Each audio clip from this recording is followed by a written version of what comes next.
This is Mark Baer. This is the second half of my interview with artist and educator Pat Watson. We're discussing surrealism and how it relates to Pat's current art. And we're also talking about the promises and drawbacks of new technology in the creative process. If you missed the first part of this interview, go to markdavidbaer.com.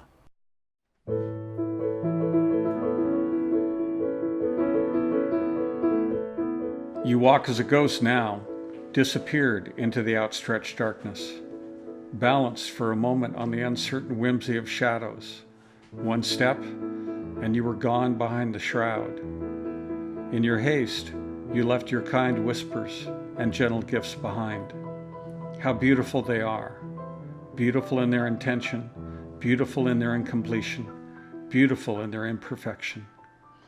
I've been watching the crows all afternoon, and now gray clouds fill the canyons. It's getting dark. You, now a ghost who danced among the decades, with your smile and your wildness and your vanities, waiting to offer gifts, to give wisdom to your wildness, waiting to give the beautiful poetry you found written in the shadows, to give the tears of your vanities away to broken children. This is Mark Baer. You're watching Conversations and Collaborations. My guest is Pat Watson. We're talking surrealism, we're talking new technology, we're talking the past, and we're talking the future. My impetus, again, because I've worked in digital art for a long time, in video art, and I don't want to be sitting at a machine, So again, I've gone back. That is one of the problems. With paint and with again, everything is seen online, is again created basically in your computer, but spending as much time away from that as possible is to touch things, to have a physical product, to have something that doesn't just exist in cyberspace. I don't know. It seems like an urge that's not just me. It seems like that it's an urge of many artists now, and almost a need to separate from the machine to get tactile sense. Yeah, and that's really true. And an emerging industry, which is making a lot of money and is very popular among 3D artists, are 3D prints of their 3D models. And the 3D printing process now is so sophisticated that you are basically creating sculptures. And there are a number of sculptures now that were done with a 3D printer. And I can readily identify with that because you can create some really neat looking stuff on screen with 3D software. But you always want to know, what would this look like if it was real? As in, I can hold it and I can feel it and it's got heft in my hand. And there is something about that kind of what you might call real world grounding, something where you can touch, where it exists in real time, that is tangible and necessary for a lot of people, me included. So, I'm trying to, again, with my new work, I'm trying to invent a near future a lot like now that rhymes with the past. And I'm using a bit of a German expressionistic feeling tradition to it, because that seems to fit right for where we are, but I also see this future world where you'll walk down the street and it'll be very holographic. Your advertising will be more 3D instead of flat on the billboards. Well, there's a lot of speculation in that area, and it could happen. It might happen. Also, a lot of people are fascinated with VR headsets, and Oculus Rift and that technology. And those are nice things, and they can be a lot of fun, and they may serve some really good purposes. But when you get far enough removed from the physical world, you get disconnected, you get lost. An interesting vignette from video games is within the industry. They're not worried about, are video games going to make our kids violent because that's not really true. Okay, it's no worse than watching TV, and it's no better. Because the biggest concern in the video game industry in terms of the behavior of video game players is getting them off the couch and getting them to go outside and do something else. You know, because violence is not the issue. Getting overweight is the issue that they talk about. And it's because you get lost in the virtual world. For me, you know, I create this stuff on a computer, and when I'm done working on what I'm creating, I'm out the door. You know, I'm not going to put on a VR headset and do something. You know, I want to, you know, as recidivistic as it may be, I want to see real plants. Yeah, you know, I want to see a real forest. The virtual world doesn't smell. Virtual reality, I don't know what to think about that, but virtual reality in a as the world lives in terms of design, in terms of holographic sculpture, you know, I like the idea of 3D virtuality, but set in a physical world. As a you know a professor and as a teacher of technology, let's get some of your thoughts on that. Well, it's a marvelous tool, and I'm really gratified by the things you can do with it. But in the end, we have fundamental needs for meaning, and that doesn't just mean narrative or literal meaning. There are many layers of meaning that we need to have in our lives.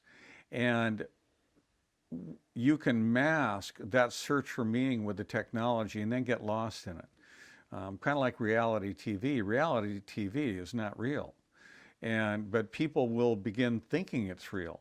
You know, they start talking about reality TV stars. Well, make up your mind.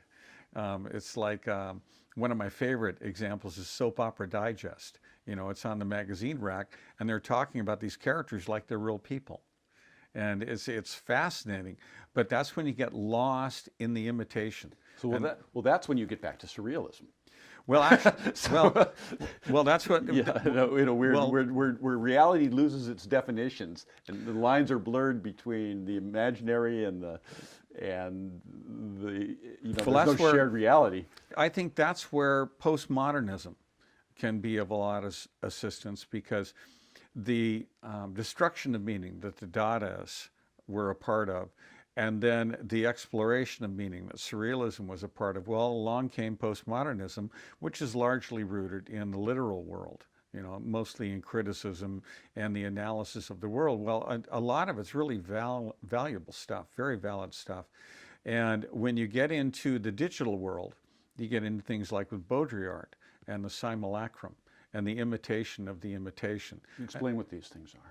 Well, the simulacrum is basically where we make an imitation of something and then we treat the imitation like it's the real thing. For instance, there are now subdivisions in China that are based on Disneyland. Okay. And another thing is Disneyland is based on an America that never existed. You know, it's based on Walt Disney's fantasy of an American theme park that he couldn't have. And it's not really based on America. And so, so then we now exist in a world in which the hyperreal is presumed to be real, where like the photographic colors from Fujichrome in the 70s and 80s became the working standard for reality in a lot of ways. And so then we end up with something like the Hollywood blockbusters that are driven by 3D and special effects, where it's to the point of you can't tell whether the characters are real or not. But a lot of the movies that come out now, if you have like 1,500 people in a scene, only 5 of them are real. You know, and the other 1,495 are created by the computer. Well, that's all a simulacrum at work. And we sit there and we accept this as a version of the real. And so the fundamental search for meaning in the end is what it's after. And the technology always has to serve those purposes. For instance, the core issues of artistic meaning are still present.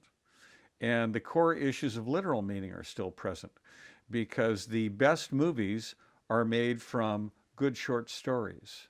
And the good short story writers are all inspired by the poets. And the poets are all inspired by the pursuit of realizing new meaning with words.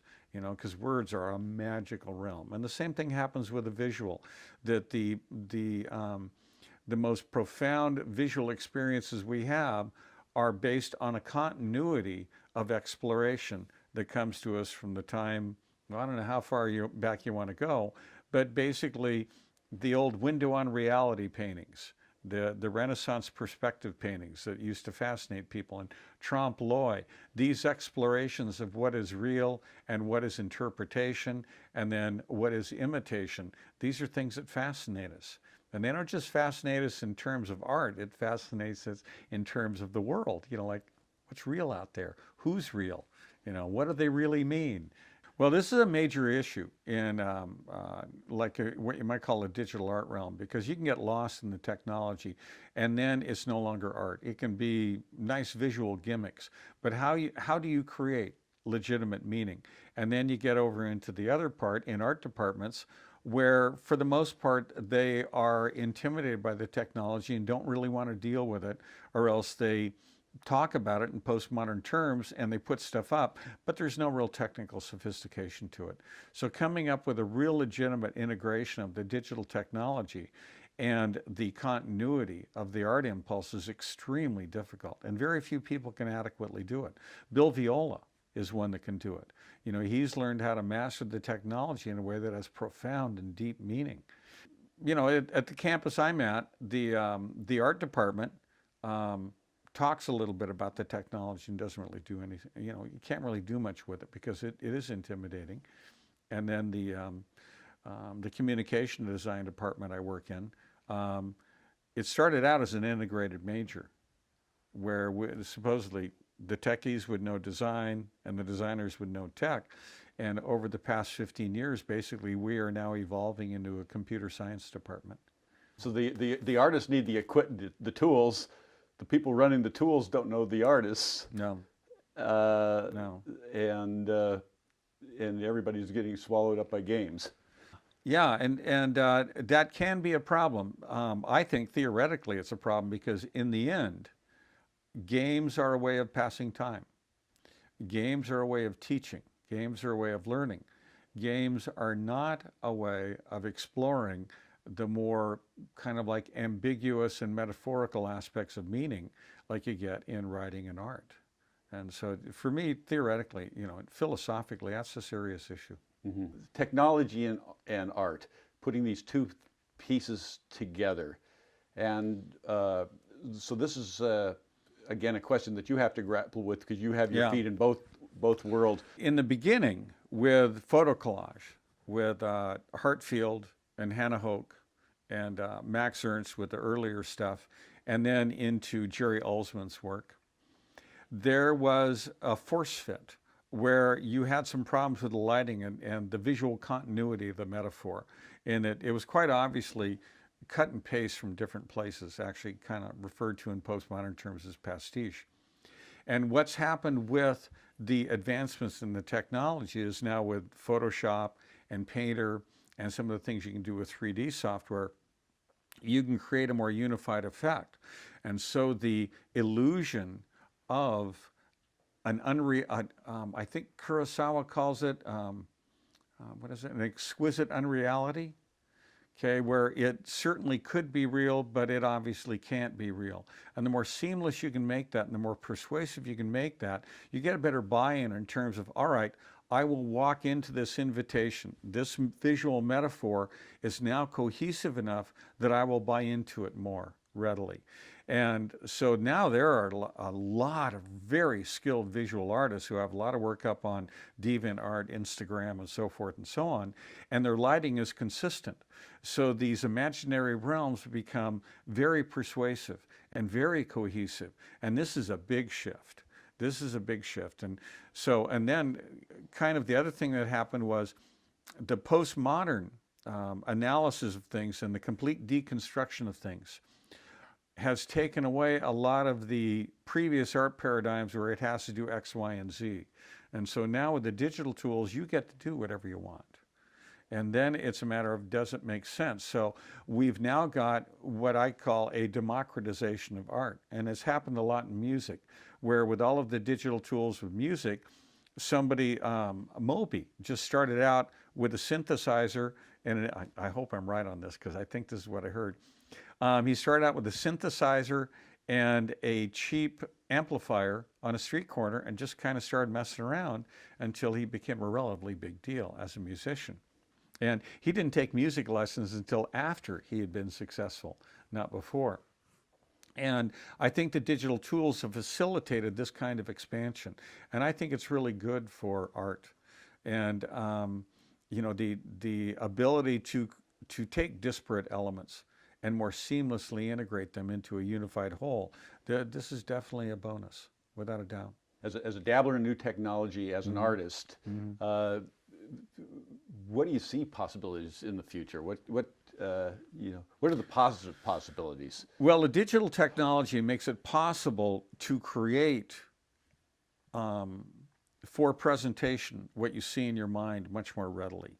It used to be very, very difficult.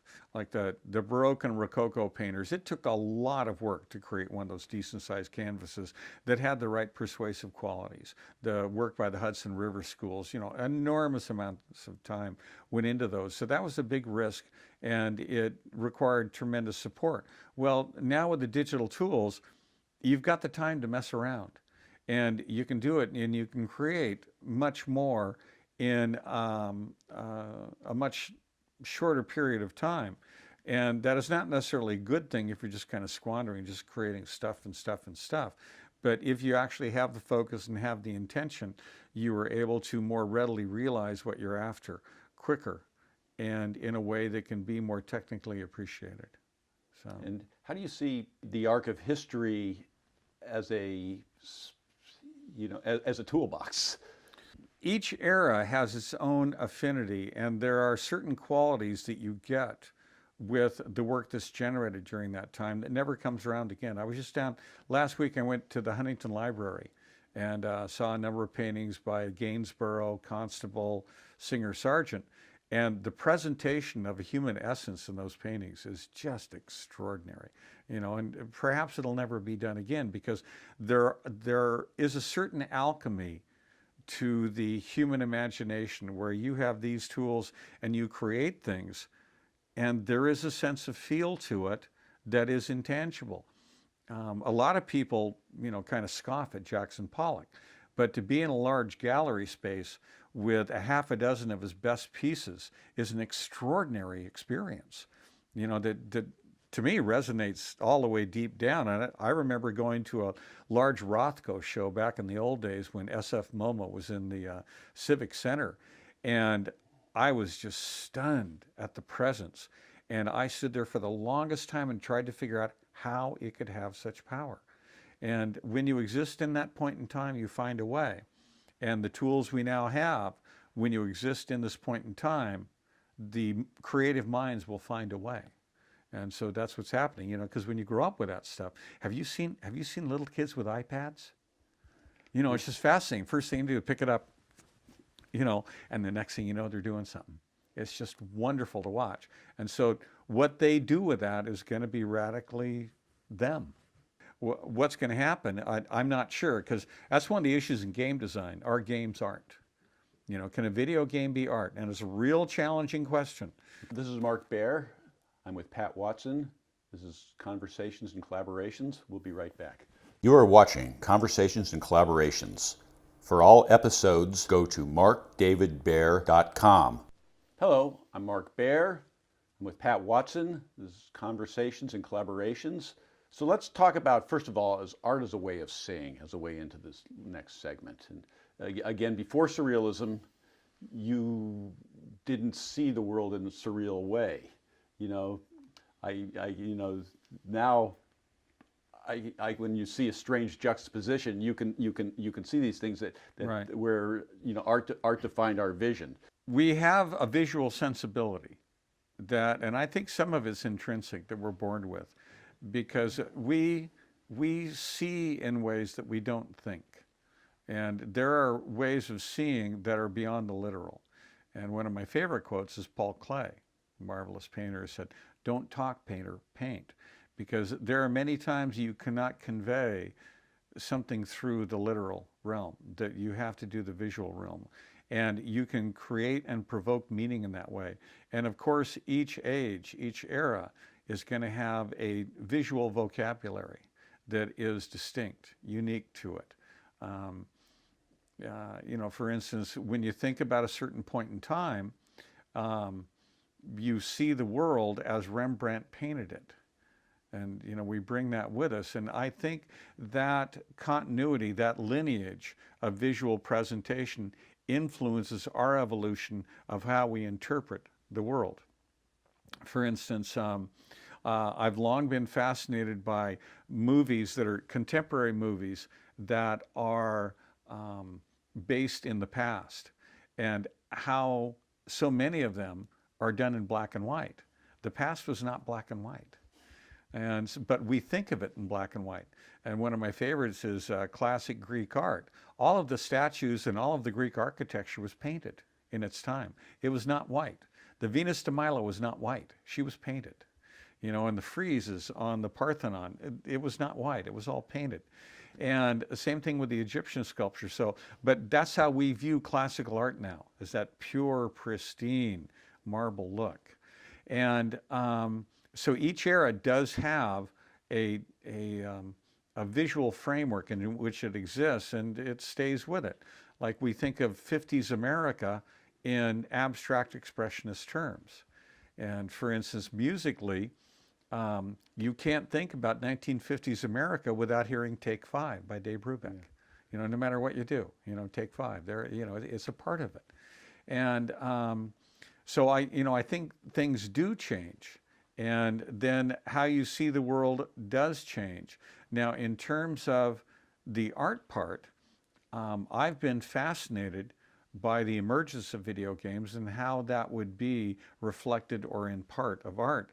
And as a general rule, the more interactive it gets, and this is my theory, and I get lots of pushback on this one, the more interactive it gets, the less it stays within the framework of what we would call art. Because one of the things we love about art is the artist, poet, or novelist creating an environment in which we exist with their presentation, because their vision is what fascinates us.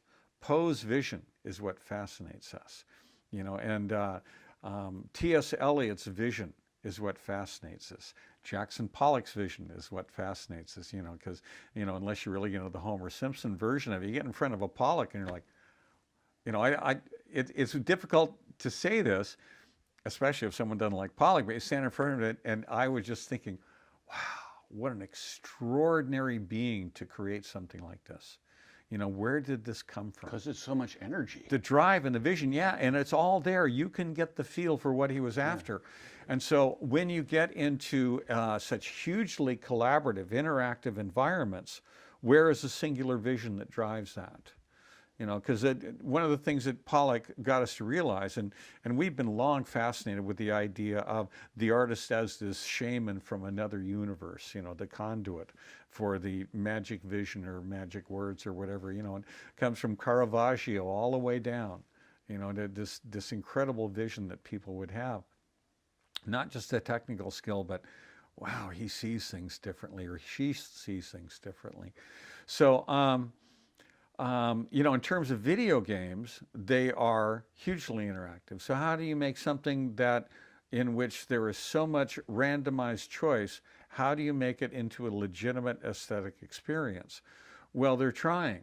And a lot of the most creative minds are now involved in video game design. And there is some provocative stuff being done with video game, and I've come across a few of them.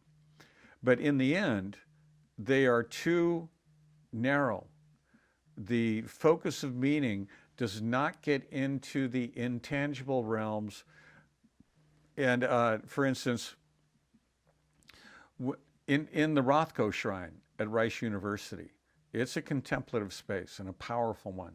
You can't get that with a video game. So within that realm, I see a lot of good creative work. And one of the arguments is that when you've got this tremendously persuasive, immersive environment, is that an aesthetic experience? No, not by definition. And then one of the bigwigs at Electronic Arts, EA, they said, well, our goal is to make a game that makes you cry. Well, that's cheap, because all you have to do to make someone cry is, have a show about a boy finds a puppy and kill the puppy and people are going to cry, and that's kind of cheap. So there are certain unique properties of the aesthetic experience which might happen through video games. I haven't seen it yet. I think the virtual realm, it is entertainment at this point, and it may stay there. For instance, a football game will never be art. It's just not going to happen. A DJ show on radio is not going to be art. It's not going to happen. And for a number of reasons. So I think that to have a singular aesthetic vision is one of the primary defining points of what you would call art, whether it be plays, movies, poems, visual art, whatever you're working on. I find a lot of kids spend so much time in these environments that they don't feel a need to create it. Well, and that's a significant issue, but I think that's more of a social issue. Okay.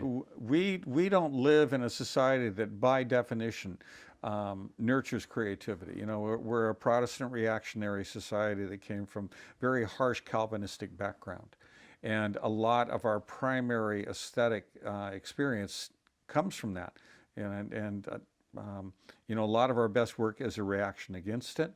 Sometimes it stems directly out of it. But for instance, in education, when there's a budget crunch, the first things that are cut are the art and music programs. And then a lot of people that believe in art and music, they have to scramble, come up with funding, and get a new school board in or whatever they have to do to get that back into it. And it's one of the ways that you come up with No Child Left Behind and Race to the Top and these other kind of very procedural and objectified learning models, because they don't feel they can measure the aesthetic as part of a legitimate learning experience. But yet, in the academic framework, that is the legitimate learning experience. Is that creative impulse. And that's what theoretically we would want, the creative impulse. So I don't see enough of that. And I see far too much fill in the bubble learning. Learning defined by a videotape of the teacher doing a lecture, along with a PowerPoint, along with an objective test, all delivered through a common learning management system. And that's supposed to be legitimate higher learning. I don't get it. It doesn't make sense to me. Actually, I'm profoundly repulsed by it. Let's go back to your work, and sure, what's your aspiration in terms of, not in terms of how the work gets out, but in terms of what you'd like to find and where you'd like to get to? Well, this is going to sound terribly grandiose, but I don't care. In doing the work I've got going now, I would like to change the way people think and feel. And then we'll see where I end up. Okay? That's what I would like to do. I would like to make them stop in their tracks and think more deeply about being a human being. That is my goal. Now, where that leads, I'm not quite sure. So we'll find out. It may lead nowhere, but then again, it may lead somewhere important, however you define that. My guest, Pat Watson. I'm Mark Baer. You've been watching Conversations and Collaborations. I hope you've enjoyed this episode of Conversations and Collaborations. For all episodes, go to markdavidbaer.com. See it now. Don't wait.